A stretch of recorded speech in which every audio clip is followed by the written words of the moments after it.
100 में से 95 लोगों को ऐसे अनुभव हुए हैं।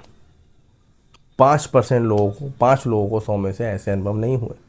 उन्हीं की कोई गलती रही होगी या उनका ध्यान की कमी रही होगी, ठीक है। अच्छा, या उनकी स्वप्न सिद्धि नहीं होगी, या जो भी है। कहने का मतलब यह है कि इस बच्ची को मालूम चला कि मेरे साथ क्या समस्या चल रही है बुक पहुंचने के बाद। इस बच्ची को ये मालूम चला कि ये समस्या होती हैं। आपको भी अगर कोई बाहर से व्यक्ति किसी धाम का प्रसाद दे रहा है, ले लो। उस प्रसाद को डायरेक्ट मत खाओ, क्योंकि क्या पता वो झूठ बोल के दे रहा हो कि मैं वहाँ से लाया हूँ प्रसाद या वहाँ से लाई हूँ प्रसाद। आपका रिश्तेदार, आपके मम्मी पापा क्यों करेंगे आप पे, ऐसा कुछ नहीं करेंगे। लेकिन कोई रिश्तेदार को पड़ोसी कह सकते, तो उस प्रसाद को लेकर के, प्रसाद सच में क्या पता सच कह रहा हो, प्रसाद ही हो वो, लेकर के डायरेक्ट ना खाएं आप। थोड़ा सा भगवान के आगे रखें मंदिर में, थोड़ा सा डॉग या गाय के लिए निकालते हैं, उसके बाद खाएं।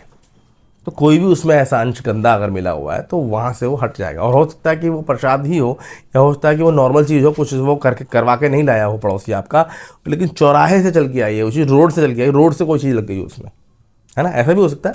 तो उसमें से भगवान के लिए, गाय के लिए, कुत्ते के लिए निकालने के बाद उसका सेवन कर सकते हैं, या गुरु मंत्र पढ़ के फूंक मार सकते हैं उसके बाद। चौथा चरण ये है। गाय, भगवान के लिए निकाला, गाय के लिए निकाला, कुत्ते के लिए निकाला, उसके बाद गुरु मंत्र पढ़ के फूंक मारा, उसके बाद यूज़ करें उसको।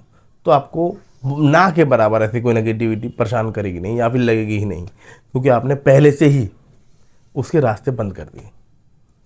तो इसके द्वारा आपको ये मालूम चला इस तरीके से भी तंत्र किया जाता है। इस बच्ची पे तंत्र हुआ, परेशान हुई, वैसे ही आप पे भी कुछ इस तरह की चीज़ करने की सोचेंगे लोग, या करते होंगे, और वहाँ से ही कोई चीज़ आपके पास आ रही है, खाना आ रहा है, रिश्तेदार है, तो मन नहीं कर सकते। तो उसको आप इन चीज़ों को फॉलो करो जो मैंने बताया। भगवान ने चाहा तो इस तरह की समस्याएं आपके साथ दोबारा नहीं आएंगी। ये अनुभव जो था, एक बच्ची ने हमें लिख के भेजा, उसने बताया कि मैं सच बोल रही हूँ, ऐसे ऐसे आपने मुझे बताया, और ये बात तो सिर्फ हम ही को पता और किसी को पता ही नहीं है। ऐसा है ही नहीं कि हमने आपको बताई और आपने बता दी। तो मतलब कैसे हो सकता है ऐसा। तो दिव्य बुक सभी मंगाएं। दिव्य बुक हमारा का नंबर है 9758188344।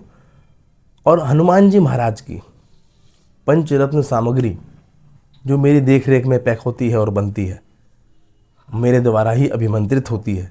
ये इसे बनाने का उद्देश्य ये है कि हनुमान जी महाराज के दूत गण और वीर और वानर सेना इनको खाने आपके यहाँ पहुँचेंगे, जब आप इनका हवन करेंगे, धूनि करेंगे, और आपके काम भी बनाएंगे, बंधन भी खोलेंगे, परेशानी भी खत्म करेंगे। तो ये विनती की गई है इनसे कि जहाँ जहाँ भी हवन सामग्री जाए, ये पंचरत्न सामग्री जाए, वहाँ वहाँ जा कर के उसे स्वीकार करें, आप ही भोग लें, आपके गण ही भोग लें, और आप उनके घर में सुख शांति करें। तो पंचरत्न सामग्री मंगाने का नंबर है 9915976661। बालाजी महाराज कृपा करे, करुणा करे, आप सबके सभी समस्याओं समाधान करें। सीताराम।